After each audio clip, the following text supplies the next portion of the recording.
있습니다. 아마도 이 사람은 권위 있는 이 예수님의 모습을 보고 이렇게 요청한 것 같습니다. 이 요청을 우리 예수님께서 거절하시면서 15절 말씀에 보니까 탐심 곧 욕심을 버리라고 말씀합니다. 또한 예수님께서 말씀하시기를 사람의 생명은 그 사람의 소유가 많은 것과 아무런 상관이 없다라고 말씀하십니다. 오늘 성경에 보니 2000년 전 예수님의 시대에도 사람들이 더 많이 가지려고 물질의 부자가 되려고 애쓰는 모습을 우리가 말씀을 통해서 볼 수가 있습니다.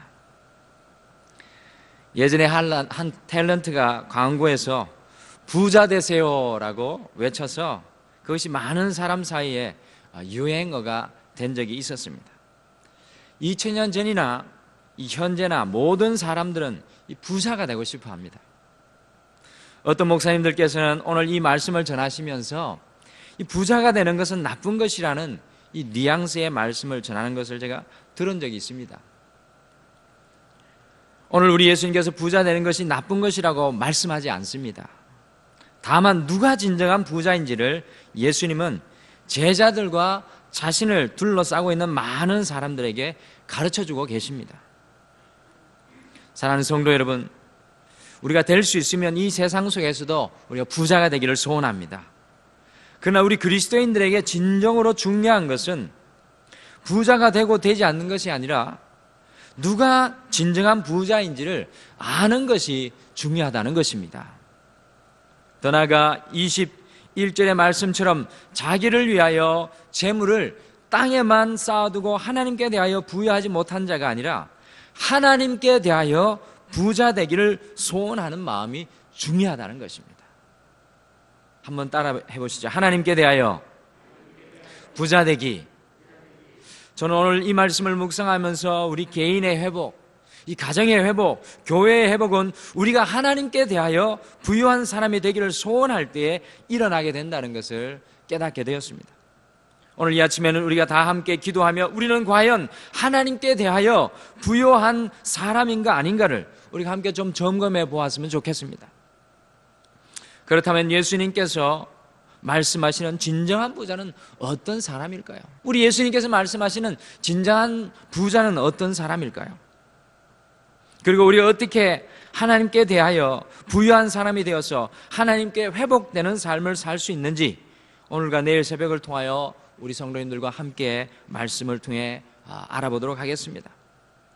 오늘 비유의 말씀 속에서 예수님께서는 한 부자가 자아중심적으로 부자 되기 위해서 계획하고 노력하는 것을 보고 어리석은 자라고 말씀하고 계십니다. 16절 말씀을 보시면 한 부자의 밭에서 나온 수확이 아주 풍성하였다고 말씀하고 있습니다. 비유 속에 나오는 이야기입니다. 그러니 17절에서부터 19절까지 이 부자는 어떻게 하면 그 많은 수확물을 저장할까 고민합니다. 그러다 보니까 지금의 창고로는 그 수확물을 다 쌓을 수 없으니 예전의 창고를 헐고 새로 지을 것을 결심합니다. 17절에서 19절은 부자의 계획이 나오는데 우리가 부자의 계획을 유심히 읽어보시게 되면 빠지지 않고 나오는 말이 있습니다. 그것은 바로 내가입니다. 우리 17절부터 19절까지 한 절 한 절 읽으실 텐데 내가라는 말이 나오는 부분을 강조하여서 같이 읽어보겠습니다. 17절부터 19절까지 함께 읽어보겠습니다. 시작. 심중에 생각하여 이르되 내가 곡식을 쌓아둘 곳이 없으니 어찌할까 하고 또 이르되 내가 이렇게 하리라. 내 곡간을 헐고 더 크게 짓고 내 모든 곡식과 물건을 거기에 쌓아두리라. 또 내가 내 영혼에게 이르되 영혼아 여러 해 쓸 물건을 많이 쌓아두었으니 평안히 쉬고 먹고 마시고 즐거워하자 하리라 하되 아멘. 여러분들 17절에서 19절 말씀까지 나오는 부자의 말에 이 내가라는 말이 6번이나 나오고 있습니다. 이 부자는 철저히 자기중심적인 사람인 것을 우리는 잘 알 수가 있습니다. 부자는 바로 자기 자신을 위해서 아주 잘 계획합니다. 부자의 계획은 철두철미하게 바로 자아중심적이었습니다. 그 속에 아무도 존재하지 않습니다. 오로지 내가만 존재합니다. 이 부자는 현재의 자신의 곡식 창고를 헐고 더 크게 짓고 모든 곡식과 물건을 거기에 다 쌓아두고 평안히 쉬고 먹고 마시고 즐거워하겠다는, 어디까지나 내가 내 힘으로 내 것을 가지고 나를 위하여서 마음껏 해보겠다는 지극히 육체 중심, 물질 중심의 계획을 가지고 있는 것을 우리가 잘 볼 수가 있습니다. 사실상 예수님의 시대뿐만 아니라 현재도 많은 사람들이 이렇게 자아중심적으로 인생을 계획하며 살아갑니다. 그런데 아주 중요한 진리는 자아중심적으로 살아온 모든 사람들의 삶에는 궁극적인 만족함과 평안함이 없다는 것입니다. 오늘 예수님의 비유에 나오는 이 부자는 19절에 말하기를, 이렇게 풍성히 곳간안에 여러 해 먹을 곡식을 쌓아 놓으면 자신의 영혼이 평안할 줄 알았습니다. 그러나 사실 사람은 아무리 많은 것을 자신을 위해 쌓고 모을지라도 그 영혼에 이 궁극적인 평안함과 만족함이 없습니다.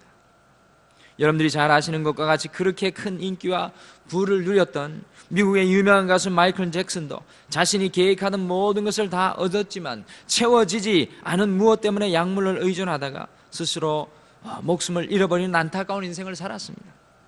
우리나라의 유명 가수도, 인기를 한 몸에 얻은 탤런트도, 많은 사람의 지지와 존경을 받으며 정치를 하던 정치인도, 성공한 사업가들도 모든 것을 다 얻고 난 후에 스스로 목숨을 잃어버리는 사람들이 참으로 많습니다. 여러분들 왜 그렇습니까? 자신이 그렇게 가지려 했던 그것을 위해서 자신이 계획하고 노력하여 얻었지만 그것은 그 사람들의 영혼의 궁극적인 평안을 주지 않았기 때문에 그렇습니다. 이렇게 자아중심적으로 계획하고 살아가는 그 부자를 향하여 우리 예수님은 어리석은 자라고 부르시고 계십니다.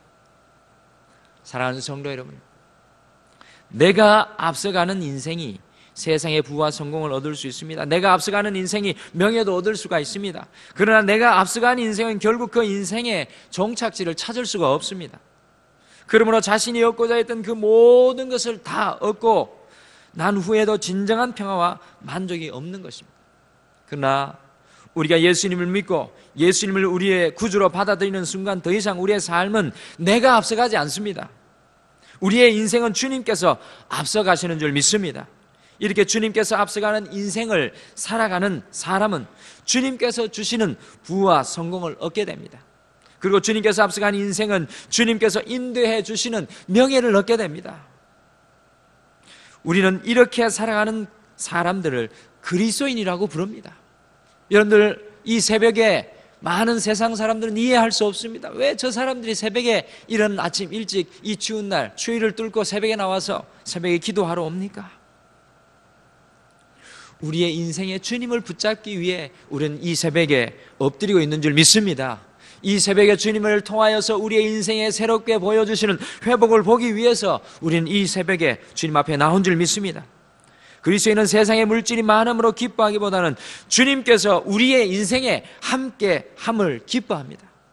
그리고 그 주님께서 우리의 인생을 인도하심을 기뻐합니다. 주님께서 우리의 인생의 주인 되심을 기뻐합니다. 오늘 예수님의 비유에 나오는 부자처럼 내가 아니라 주님 중심적인 삶을 살아가는 사람들이 진정한 부자인 줄 믿으시길 바랍니다.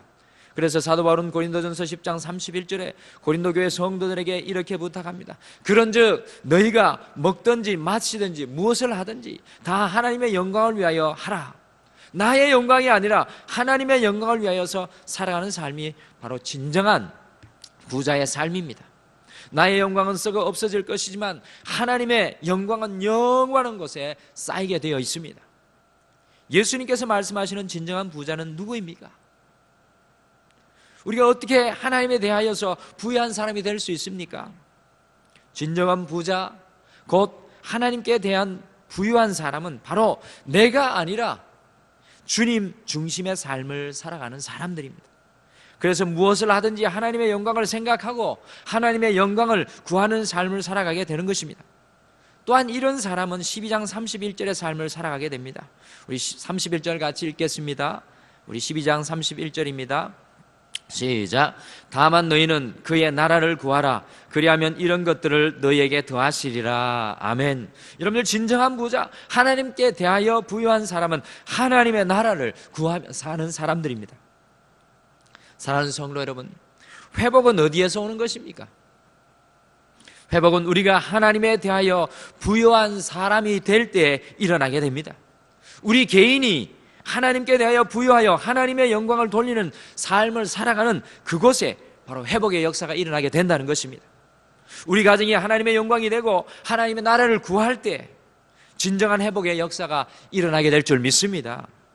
우리의 기도의 제목이, 우리 가정을 향한 기도의 제목이 바로 그것이 되어야 합니다. 어떻게 하면 우리 가정이 하나님의 영광이 될까? 어떻게 하면 내 자녀가 하나님의 영광이 될까?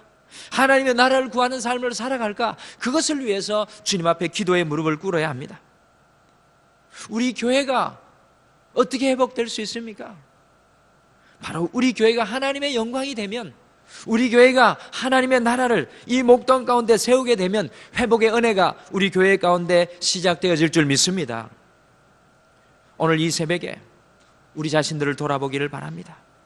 과연 우리 인생은 내가 앞서가고 있지는 않습니까? 과연 우리의 인생은 주님이 앞서가고 계십니까? 주님이 앞서가고 주님을 따라가는 인생이 결국 진정한 부자입니다. 우리의 모든 부분에 내가 아니라 주님이 앞서가도록 오늘 이 새벽에 우리의 모든 것을 주님의 발 앞에 내려놓기를 바랍니다. 아직도 내가 앞서가는 그 삶의 부분이 있다면 주님께 우리의 삶에 주도권을 내어드리기를 바랍니다. 나의 사업에, 나의 직장 속에, 나의 자녀를 향하여서, 나의 가정 속에서, 우리 교회 속에서 누가 앞서가고 있습니까? 우리는 그것을 놓고 기도해야 될 것입니다.